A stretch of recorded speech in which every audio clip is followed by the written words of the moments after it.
novamente a todos os irmãos. Sejam bem-vindos à casa do Senhor. Nós, quando olhamos para a nossa vida, quando olhamos para o nosso redor, será que nós conseguimos ver a mão de Deus em tudo? Conseguimos perceber a grandiosa manifestação do seu amor em cada detalhe de sua criação? Quando coisas boas acontecem na nossa vida, consideramos que são obras do ocaso ou reconhecemos-las como obras do Altíssimo? Sentimos-nos com sorte ou somos abençoados?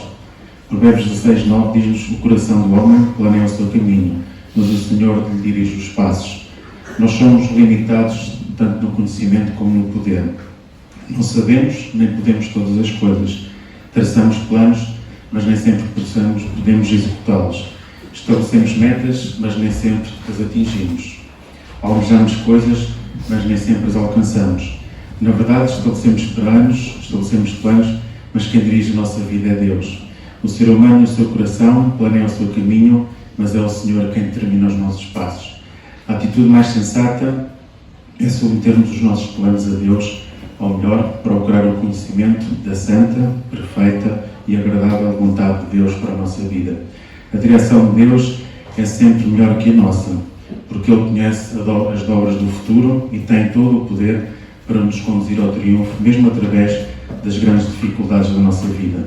Deus está sempre connosco. A sua bondade e a sua misericórdia acompanham-nos todos os dias da nossa vida.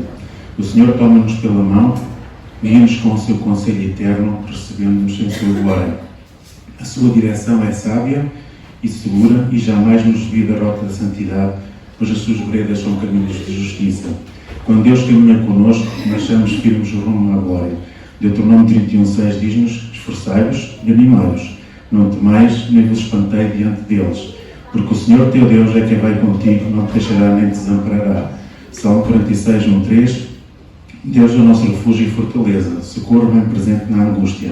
Portanto, não temeremos, ainda que a terra se mude, ainda que os montes se transportem para o meio dos mares, ainda que as águas rujam e se perturbem, ainda que os montes se abalem pela sua braveza. Efésios 6:10. Nos demais irmãos meus, fortalecei-vos no Senhor e na força do seu poder. Mateus 28:20 diz-nos: ensinamos-vos a guardar todas as coisas que eu vos tenho mandado, e eis que estou convosco todos os dias, até à consumação dos séculos.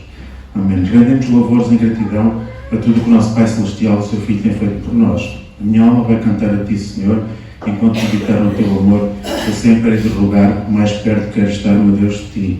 E se alguém entre nós, ou que nos está a ver pela primeira vez em casa, não reconhece a mão de Deus em todas as coisas, é esta a hora de começar a desenvolver este hábito.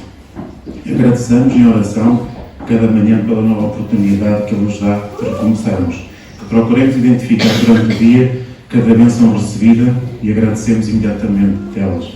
Ao nos deitarmos, tenhamos o coração cheio de gratidão por tudo o que passamos durante o dia. E quando houverem tribulações, não deixemos de agradecer por elas, porque é através das tribulações que somos refinados, assim como o ouro é purificado pelo fogo. João 14:15. Se me amais, guardai os meus mandamentos. Eu quero um Salvador comigo, sem Jesus eu não posso andar. Quero conhecê-lo perto, no seu braço, descansar. Confiado no Senhor, consolado no seu amor, seguirei o meu caminho, sem tristeza e sem temor. Vamos dar início ao nosso culto, enquanto o número 299, quero Salvador comigo. Vamos pelo pé, se puder.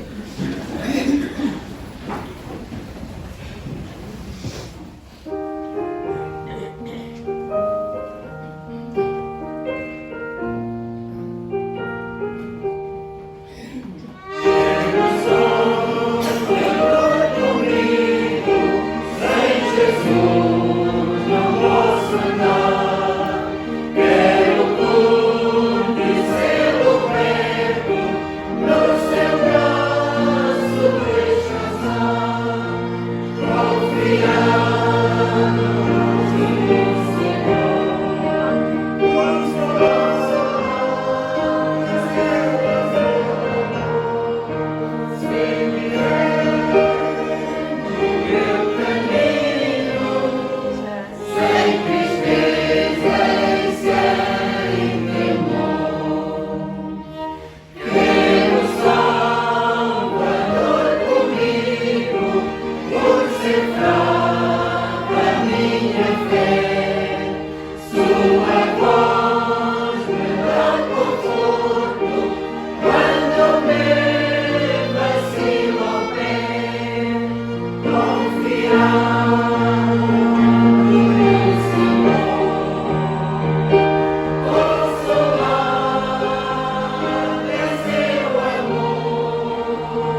Minha alma vai cantar a ti, Senhor, enquanto tu meditar no teu amor. Eu sempre hei de rogar mais perto, quero estar, meu Deus, de ti. E número 236.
pedir a bênção do Senhor para o nosso culto, também para o Sr. Pai ministrar a palavra nesta manhã. Posso pedir a Ana Agostinho pedir a bênção do Senhor?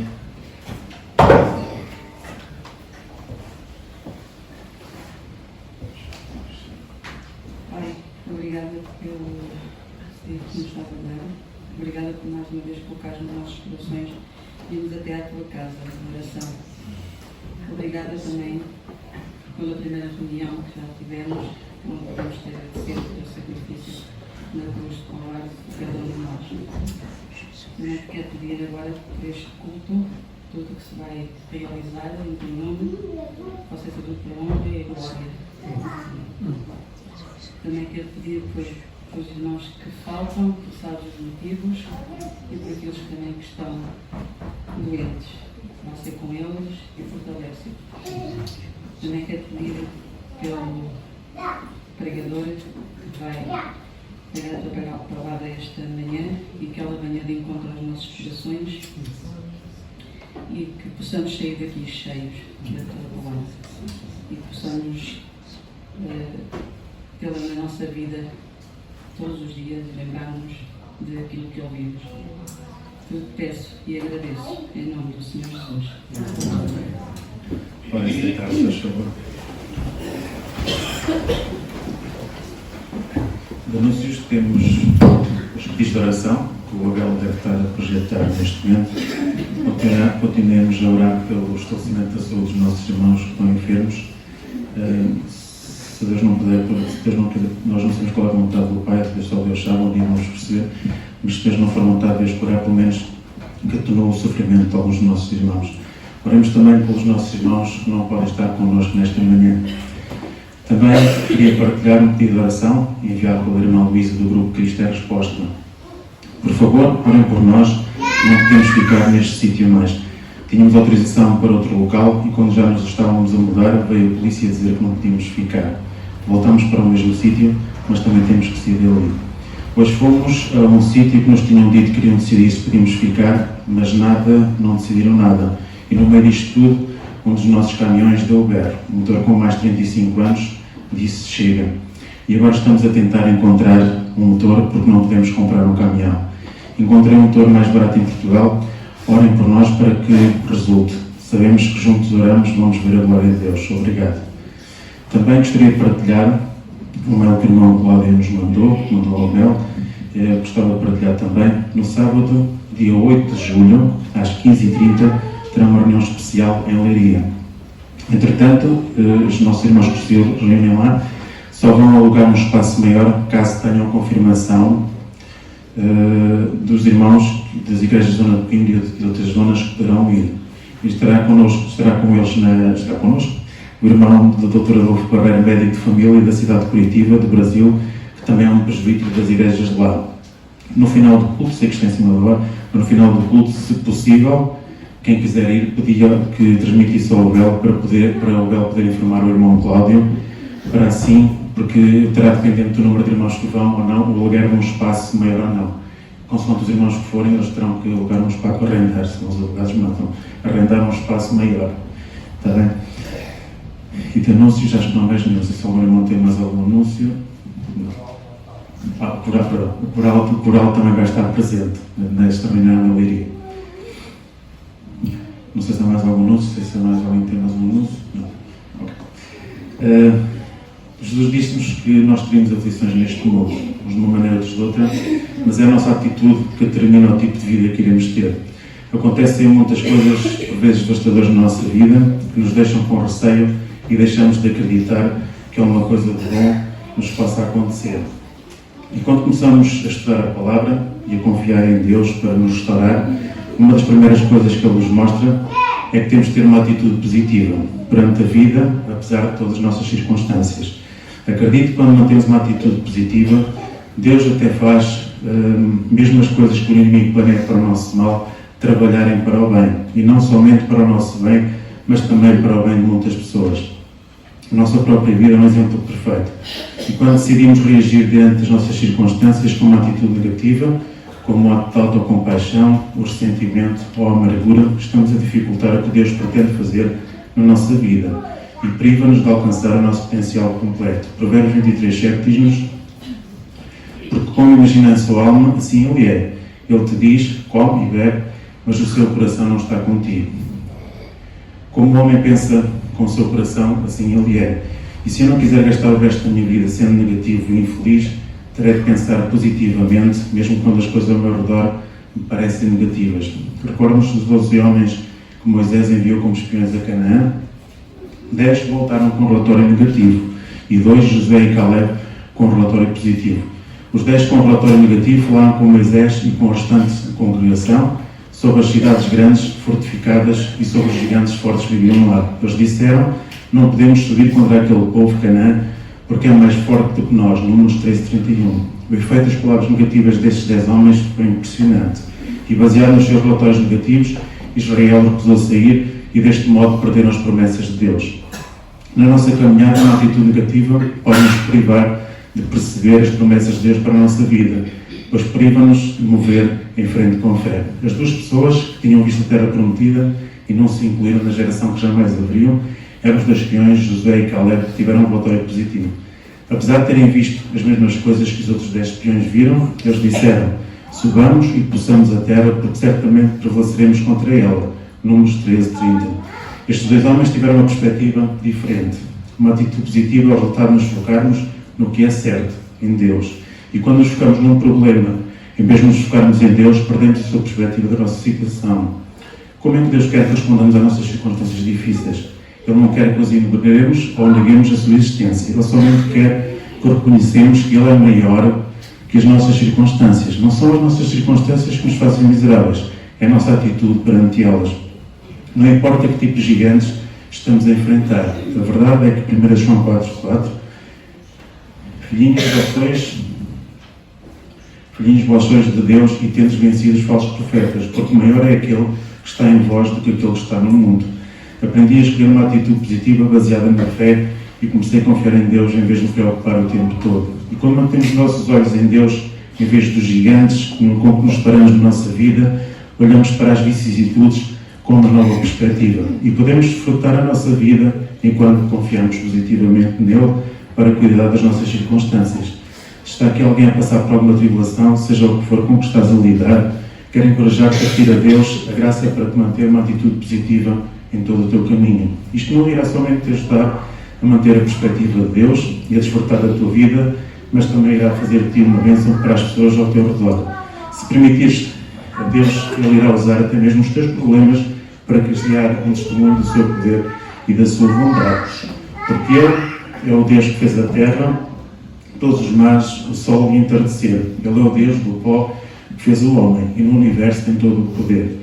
Eu sei que é dele a força que abre os mares, que estremece os montes, que detém o sol, que incendeia e faz ruir muralhas, que dá força aos fracos e os faz andar. Ele é o Deus da sarça ardente e ainda hoje faz queimar o meu coração.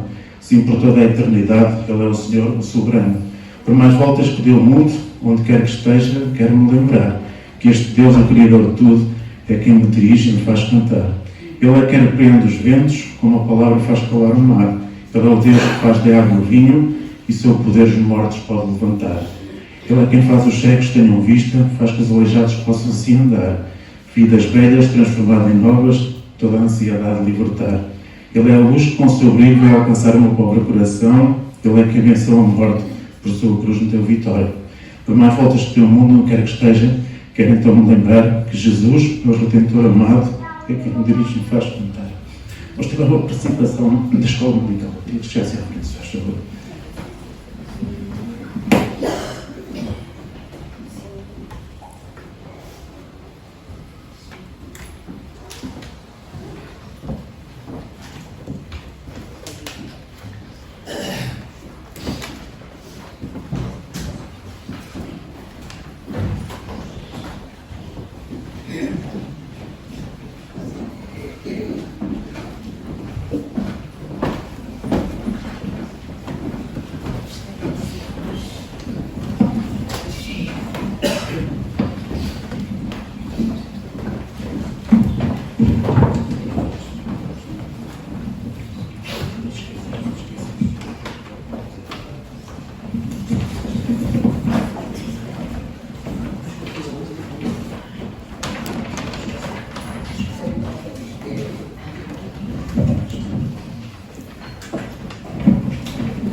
nos faz andar. Ele, o Deus da sarça ardente, ainda hoje faz queimar meu coração. Sim, por toda a eternidade, Ele é o Senhor, o soberano. Por mais voltas dele o mundo, onde quer que esteja, quero me lembrar que este Deus, o Criador de tudo, é quem me dirige e me faz cantar.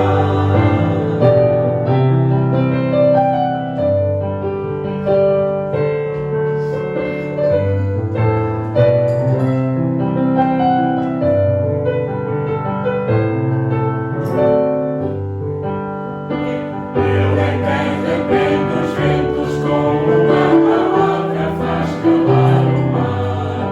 Ele é o Deus que faz da água vinho, seu poder os mortos pode levantar.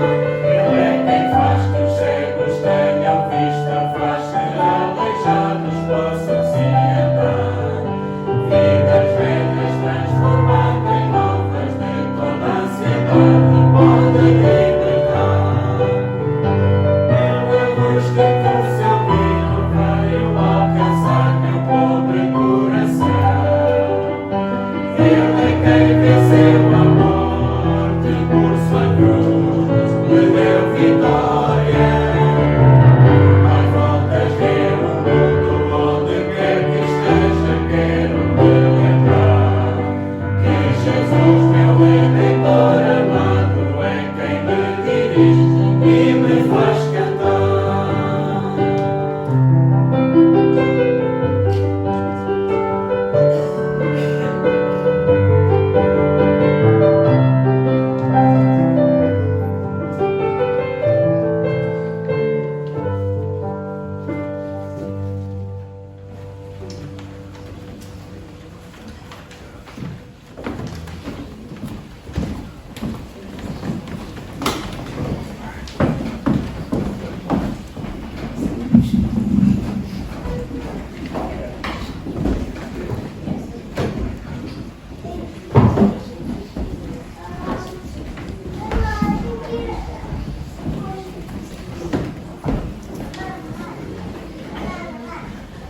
Eu não sei o que me espera, Deus não me revelou. Senda é nova para mim, mas como o guia eu vou, e cada passo espero dar com quem por mim renou.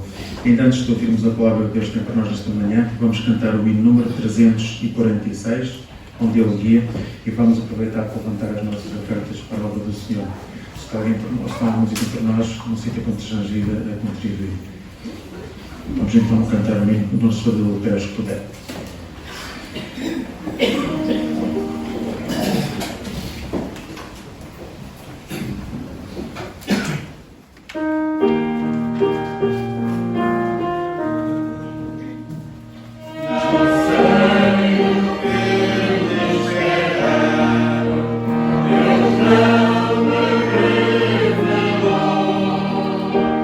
Acende nova para mim.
chegou agora a momento de vermos a palavra que Deus tem para nós esta manhã, que nos vai ser trazida pela nossa irmã.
Bom dia, igreja. Que a graça e a paz do nosso Senhor e Salvador Jesus Cristo esteja com todos nós hoje e sempre. É bom estar de volta, bom poder falar das coisas de Deus. Hoje eu vou falar sobre amor pelos perdidos. Vou utilizar como tema aqui, como texto base, Lucas 15, de 1 a 7. É um texto muito conhecido, é um capítulo muito conhecido. Eu vou começar a falar sobre ele, você vai entender por quê. Olha, eu não sei se você gosta de cinema, de filmes, se é algo que te agrada. Mas uma coisa que faz muito sucesso hoje em dia são as trilogias. Lança-se um determinado filme e divide-se aquele enredo em 3 partes. E aquilo chama muita atenção. As pessoas ficam ali naquela expectativa, meu Deus, quando é que vai sair o outro filme? Aquela continuação, como é que será que isso vai terminar e tudo? Trilogias recentes aqui que fizeram muito sucesso, por exemplo, O Senhor dos Anéis, fizeram muito sucesso, já sei que tem uns aí que estão até emocionados com isso. Outros, por exemplo, aquela do Batman, que também fez muito sucesso, filme recente. Outra também que fez muito sucesso são as trilogias do Star Wars, que também eu particularmente gosto das 3 que foram colocadas aqui. Mas o que isso tem a ver com Bíblia, André? Você vai falar sobre Heresias capítulo 2, é isso hoje? É isso que você vai fazer? Olha só, Lucas 15 também é uma trilogia. Lucas 15 também tem uma trilogia.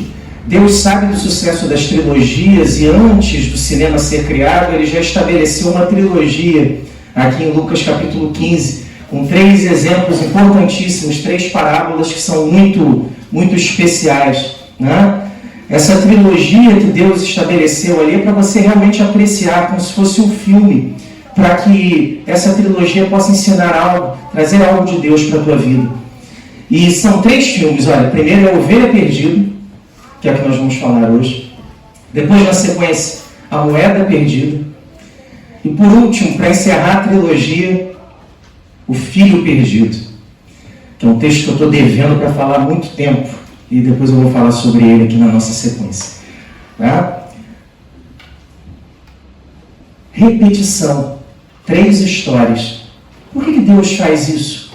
Primeiro, quando Deus repete algo 3 vezes na Bíblia, presta atenção porque é importante. 3 vezes é importante. Se forem 7, tira até uma fotografia com o teu telemóvel. Tão importante que é. Deus usa a repetição para nos trazer verdades importantes acerca do Evangelho que não podem sair da nossa mente. Por isso que Ele usa esse recurso aqui. São 3 perdidos: ovelha, moeda e o filho. Os 3 que são encontrados e 3 vezes alegria. Ele vai usar isso, esse enredo, nessa trilogia que Deus estabelece aqui. Eu vou abordar uma só delas hoje, que é a ovelha perdida. Depois, se Deus permitir, nós damos continuidade. Vamos falar sobre a ovelha perdida aqui, esse primeiro capítulo, esse primeiro filme da trilogia de Deus, está aqui em Lucas 15, 1 a 7. Eu vou ler o texto, Depois nós vamos falar sobre o que o texto traz para nós. Depois nós vamos pensar em aplicações que esse texto tem para a nossa vida, para a nossa história e para a nossa igreja. Mas antes de eu ler o texto aqui, vamos orar. Senhor, é bom estarmos aqui como família de Deus. É bom estarmos aqui na Tua casa em comunhão. É bom estarmos juntos aqui. Todos somos ovelhas perdidas. E um dia o Senhor nos encontrou. Somos gratos pelo Teu amor, gratos pelo Teu cuidado, Pai. E, como sempre o Senhor faz, nos ensina através da Tua palavra. Nos mostra, Pai, o contexto, por que esse texto foi escrito no passado e qual a importância dele para nós hoje. Como nós podemos nos apropriar dos ensinos que o Senhor tem para nós e como isso pode fazer diferença na nossa vida. Faz assim, nos enche com Teu Espírito, Pai, para que a Tua palavra produza fruto. É o que nós pedimos a Ti, em nome de Jesus, Pai. Amém. Lucas 15, 1 a 7, eu vou ler aqui na Almeida Revista Atualizada. Diz a palavra de Deus aqui para nós. Aproximavam-se de Jesus todos os publicanos e pecadores para o ouvir. E murmuravam os fariseus e os escribas, dizendo: Este recebe pecadores e come com eles. Então lhes propôs Jesus esta parábola: Qual dentre vós é o homem que, possuindo 100 ovelhas e perdendo uma delas, não deixa no deserto as 99 e vai em busca da que se perdeu, até encontrá-la? E achando-a, põe-a sobre os ombros, cheio de júbilo, e indo para casa, reúne os amigos e vizinhos, dizendo-lhes: Alegrai-vos comigo, porque já achei a minha ovelha perdida. Digo-vos que assim haverá maior júbilo no céu por um pecador que se arrepende do que por 99 justos que não necessitam de arrependimento. Esse texto aqui, ele é mais ou menos no meio do ministério de Jesus, né? Mais ou menos no meio ali, do período em que ele exerce a atividade dele, o ministério público dele. Jesus, ele vem de uma sequência de muito ensino, muitas curas, e ele vai percorrendo aquele território da Judéia e fazendo curas e cada vez se tornando alguém mais notório. E o que acontece? Em dado momento do ministério de Jesus, ele passa a atrair cada vez mais a atenção dos pecadores. Os pecadores cada vez se aproximam mais dele e cada vez mais eles mudam de vida. Isso é que é impressionante. Jesus tinha uma capacidade de trazer aquele que tinha um vazio no coração e precisava de Deus, que se aproximava dele. E quando essa proximidade acontecia, a vida era transformada. Só que os religiosos da época não gostavam muito disso. E acusavam Jesus de andar com pecadores, de ser hipócrita, de comer com eles e de partilhar a intimidade dele com pessoas que não conheciam Deus. E ele, como alguém religioso, não poderia fazer isso. Jesus vai partir para um ensino diferente. Jesus ele vai utilizar o recurso da parábola. Os escribas e fariseus o criticam e ele usa o recurso de uma parábola, que é utilizar uma alegoria humana para explicar uma realidade espiritual mais profunda. E ele vai falar sobre a ovelha perdida. É isso que ele vai falar nesse texto aqui. Vamos ver as informações que o texto traz para nós aqui, tá? Diretamente no texto. Primeiro, o texto diz que algumas pessoas se aproximavam de Jesus ali no início. Que pessoas eram essas? Todos os publicanos e pecadores. Interessante isso, né? Todos os daquela região se aproximaram dele. Para quê? Para o ouvir. Essa é a primeiras informações que o texto dá. Pecadores que se aproximam de Jesus para ouvir. Outra informação que o texto traz para nós, no versículo 2. Os fariseus e os escribas, as autoridades religiosas da época, começam a murmurar. Dizem o seguinte: olha, como é que ele recebe pecadores? Como é que ele anda com essa gente? Como é que ele come com eles? Essas pessoas não são dignas do amor de Deus. Ele deveria saber disso e deveria se afastar deles. Essa gente que peca aí, não dá para andar com essas pessoas, não tem como. Era disso aqui que Jesus estava sendo acusado, desse pecado terrível aqui. Ó. comer com os pecadores. Versículo 3, aí Jesus vai e propõe uma parábola.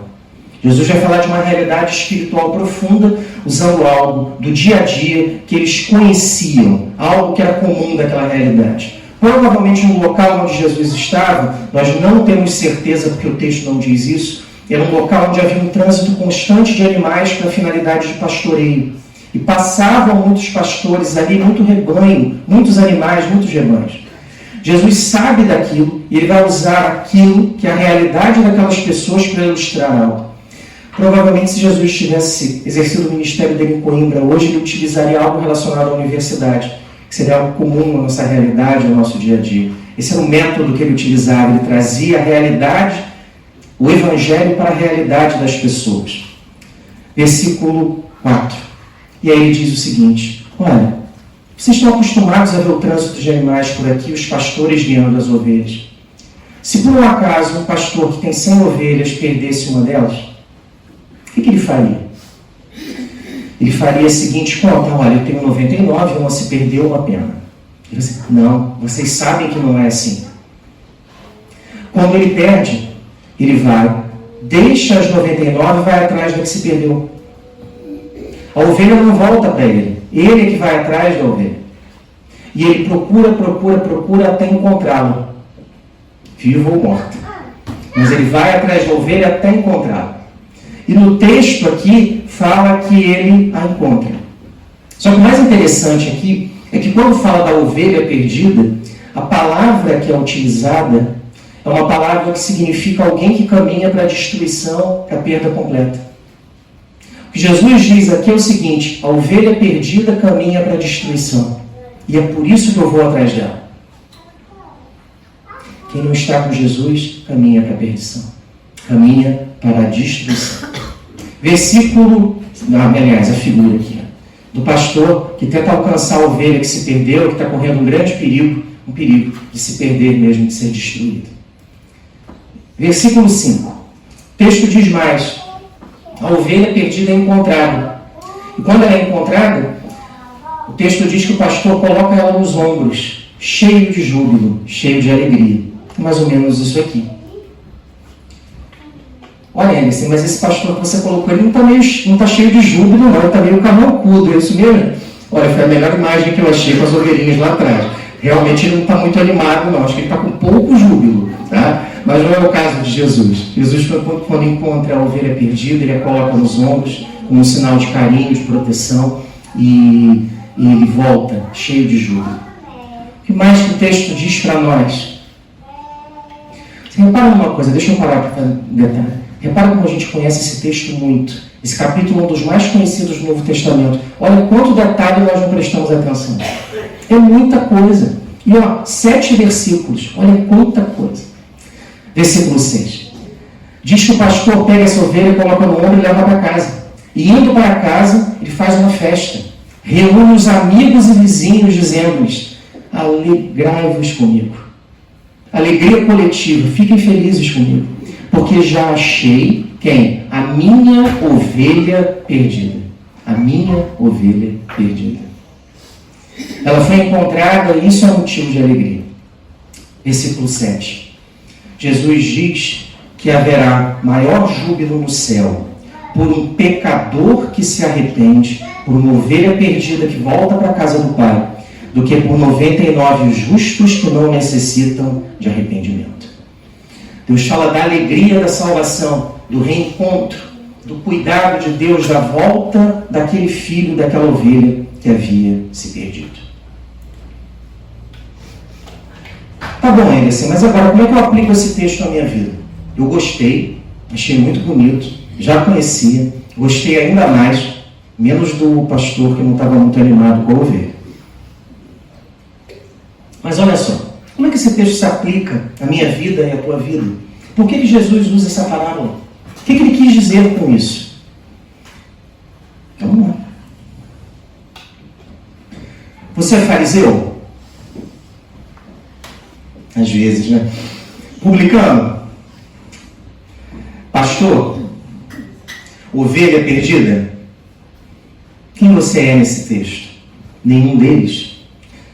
Normalmente no texto bíblico, nós possuímos características de cada um daqueles que são abordados nas parábolas. Nós temos um pouquinho de cada. Qual é essa aplicação, então? O que o texto quer dizer para nós? O que a palavra de Deus tem para nos ensinar?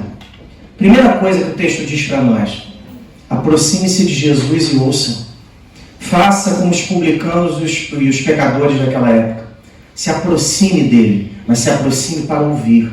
Nós muitas vezes nos aproximamos de Jesus e não o ouvimos.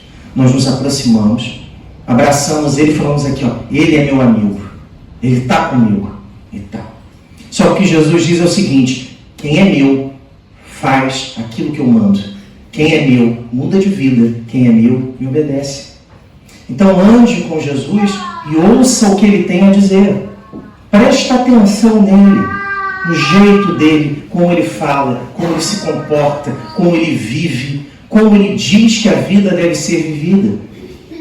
Porque se eu só digo que estou próximo dele, eu não o conheço de fato. Porque eu o conheço quando eu tento viver como ele viveu. E isso faz diferença na vida. Os publicanos, os pecadores, se aproximaram de Jesus para ouvi-lo. E quem ouviu Jesus teve a vida transformada. Quem ouviu Jesus sentiu diferença na vida. Quem ouve Jesus tem o coração modificado e consegue viver mais próximo da vontade de Deus. Então a primeira lição que esse texto traz para nós, a primeira aplicação: se aproxime de Jesus para ouvi-lo. Ouça o que Jesus tem a dizer. Jesus não é um amuleto de boa sorte. Tem pessoas que acham que Jesus é um amuleto de boa sorte. Se eu pegar um crucifixo e colocar aqui no meu pescoço uma corrente, eu estou protegido do mal. Protegido do mal está quem tem o Espírito de Deus que habita dentro dele. Quem é salvo é nova criatura.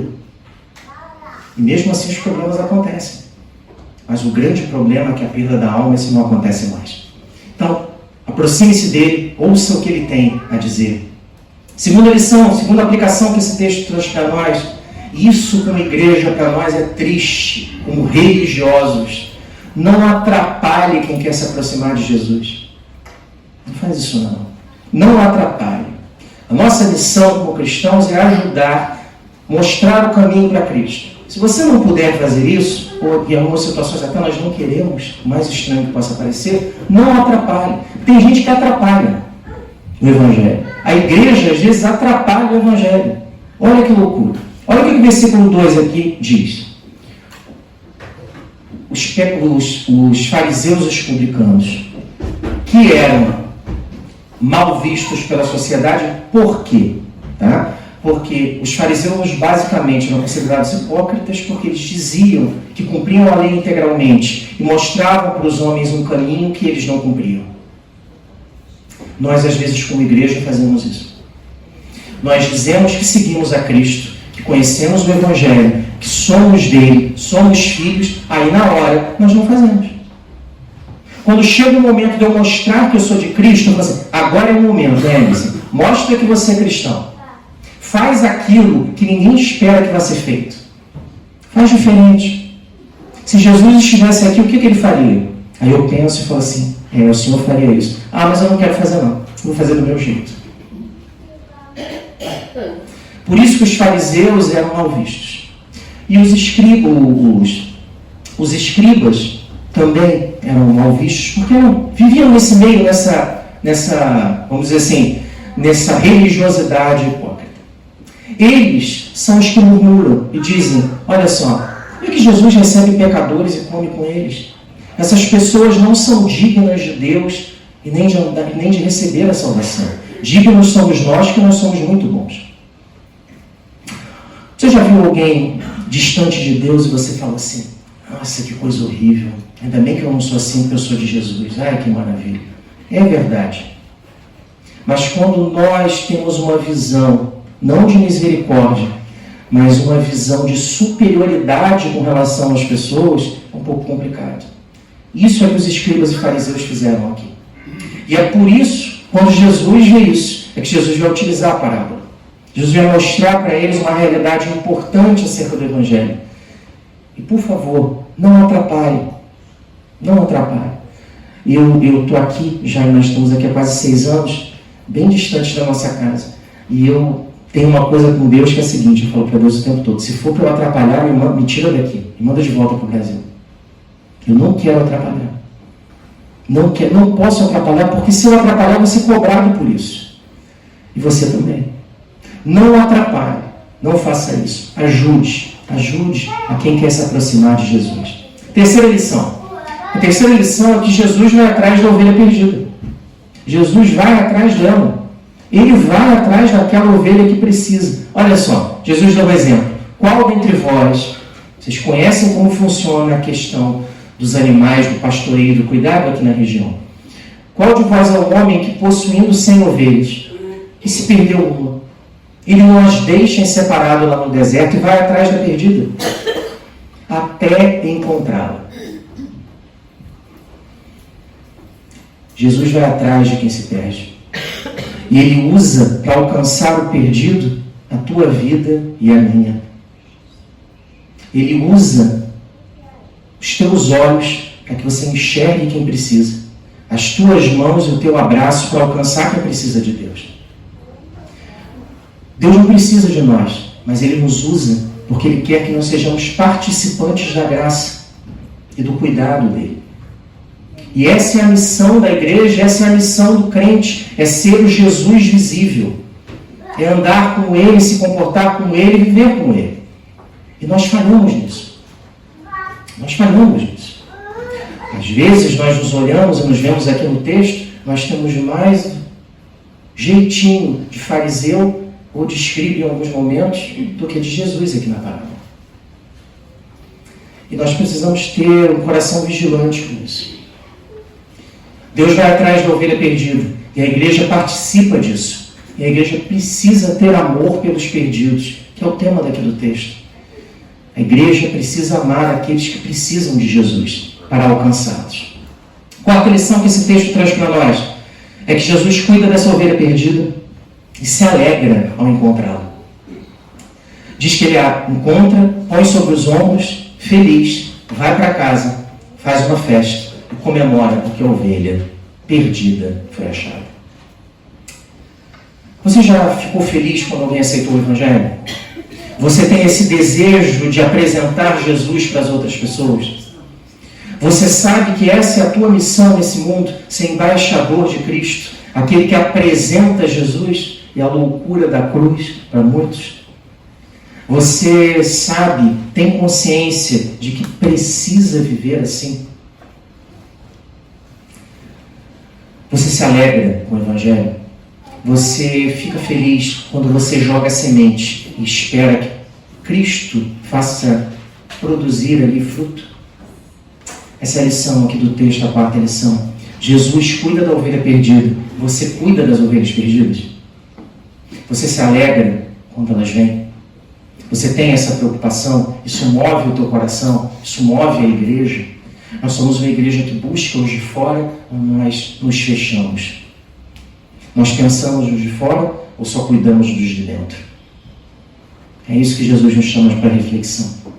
E a quinta e a última lição que esse texto traz para nós, e essa é uma lição, essa talvez seja a mais importante do texto, é que todos nós somos ovelhas perdidas que foram achadas por Jesus.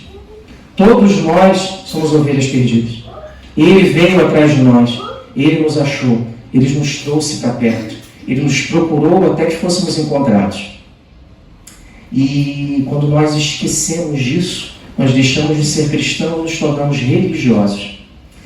Jesus utiliza a parábola para os escribas e para os fariseus, e ele usa essa seguinte alegoria aqui, no finalzinho, dizendo que há maior júbilo no céu por um pecador que se arrepende do que por 99 justos que não necessitam de arrependimento. Tem duas verdades nesse texto. A primeira é que Deus se alegra e festeja no céu quando alguém se converte. E a segunda é que se você acha que você não precisa se arrepender, se você acha que você é perfeito, se você se comporta como escriba e como fariseu, você está aqui nessa parábola encaixado com aquele que não precisa de arrependimento. Sabe o que acontece? Todos nós precisamos de arrependimento, porque todos nós pecamos. E o que Jesus utiliza ali é o seguinte, ele fala, olha, vocês que são perfeitos não vão me ouvir, mas vocês não são perfeitos. Vocês entendem que vocês alcançaram uma verdadeira espiritualidade, mas vocês não alcançaram. Vocês precisam de mim tanto quanto eles. Só que vocês não ouvem, não se aproximam, não ouvem e não deixam que eles se aproximem para ouvir. Quando a igreja faz isso, ela atrapalha. E isso nós não podemos fazer. Conclusão, então, meus irmãos. O que esse texto diz para nós aqui? Essa parábola que é tão conhecida da ovelha perdida, o primeiro filme da trilogia que é composta, lembrando, pela moeda perdida e depois pelo filho perdido. Né? O que esse texto diz para nós? O que ele nos ensina? Uma ovelha perdida. Uma parábola de Deus que procura, busca pela ovelha. Quando a encontra, a traz para perto, cuida dela e celebra. E diz que bom que você voltou. Olha o que o texto diz para nós, as lições, as 5 que eu separei aqui. Primeiro, aproxime-se de Jesus e ouçam. Jesus sempre fala. Para e ouve o que ele tem a dizer. Ouve o que ele tem a dizer. Essa é a primeira grande lição do texto. A segunda é não atrapalhe quem quer se aproximar de Jesus. Não faz isso não. Não atrapalhe. Às vezes nós atrapalhamos. Não, mas você não pode vir assim. Não, vem sim, vem. E Cristo muda. Não atrapalhe, ajude. Se você não puder ajudar, pelo menos não atrapalhe. Terceira coisa, Jesus vai atrás da ovelha perdida. Essa ovelha aqui, o texto não diz por que ela se perdeu. Provavelmente, ela saiu do grupo. As 100 ovelhas estavam ali juntas e ela fugiu. Olha que pasto interessante, tem uma água ali bem fresquinha. Ela foi, saiu. O grupo andou e ela não conseguiu voltar, ela se perdeu. Quantas pessoas nós conhecemos, meus irmãos, que foram embora? São nossas, mas eram nossas, mas não estão mais aqui. Jesus pode ir trazê-los de volta. E a nossa missão como igreja é clamar a Deus para que Deus possa fazer isso, para que Deus faça isso, traga-nos para perto. Quarta lição, Jesus cuida da ovelha perdida e se alegra em encontrá-la. Você vai atrás das ovelhas perdidas? Você gosta de levar o Evangelho às pessoas? Você tem esse desejo de apresentar Cristo através da tua vida para alguém? Quinta e última lição. Somos todos ovelhas perdidas que foram encontradas por Jesus. Todos nós nos perdemos. E Ele foi atrás de nós e nos trouxe para perto. Todos nós estamos na mesma categoria. Eu vou falar isso de novo que eu falo sempre. Não existe super crente. Não existe crentão.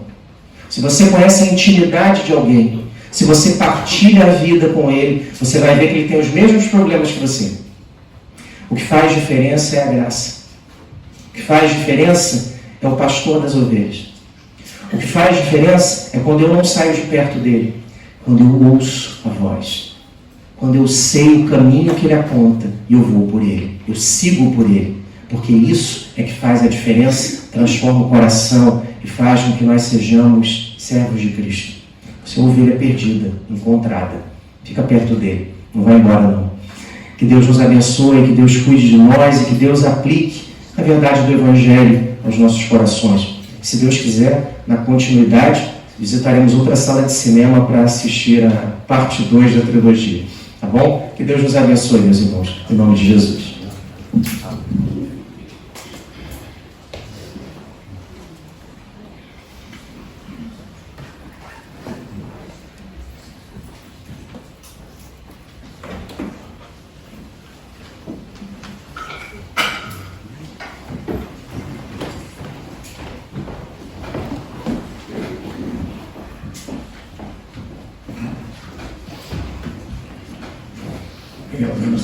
Pela mensagem que Deus colocou para trazer até nós esta manhã. Eu iria pedir para o nosso irmão Vítor, se quer nos pedisse uma oração, para sempre ficar de pé.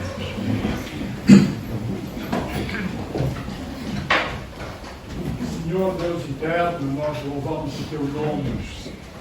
te agradecemos porque tu deste à humanidade um bom pastor, aquele Filho amado que tu tinhas no céu e enviaste a este mundo para procurar as ovelhas perdidas. Nós estávamos sem Deus e sem esperança. Tínhamos herdado o pecado dos nossos pais, estávamos longe de ti e caminhávamos para a eternidade perdida. Mas tu deste fé aos nossos corações para acreditar nesse bendito Filho, que na cruz do Calvário pagou o preço dos nossos pecados, sofreu aquilo que nós devíamos sofrer e nos apresentou diante de ti como se nunca houvéssemos pecado. Agora somos teus filhos, somos herdeiros com Cristo. Um dia vamos estar na eternidade contigo. Bendito seja o teu nome. Nós te louvamos, Senhor, por esse amor, por essa dedicação que tu tiveste para com um povo que não buscava a Deus, que estava afastado de ti, Senhor, praticava o mal, e esse mal se concretizou na condenação de Jesus, o homem justo que andou fazendo bem, o Filho de Deus, e o crucificaram no madeiro. Bendito sejas tu, Senhor, porque esse amor nos atingiu e nos tem dado esta vontade de te servir, de andar no teu caminho. Ajuda-nos para que cada dia sejamos fiéis a ti, observando os teus mandamentos. Não sejamos apenas ouvintes, mas sejamos praticantes da tua palavra, dos mandamentos que tu nos tens deixado. Pedimos que nos guardes no resto deste dia, Senhor, nos livres do mal, nos dês a paz que Jesus nos deixou. Nós te pedimos no teu santo e bendito nome. Um bom domingo para todos.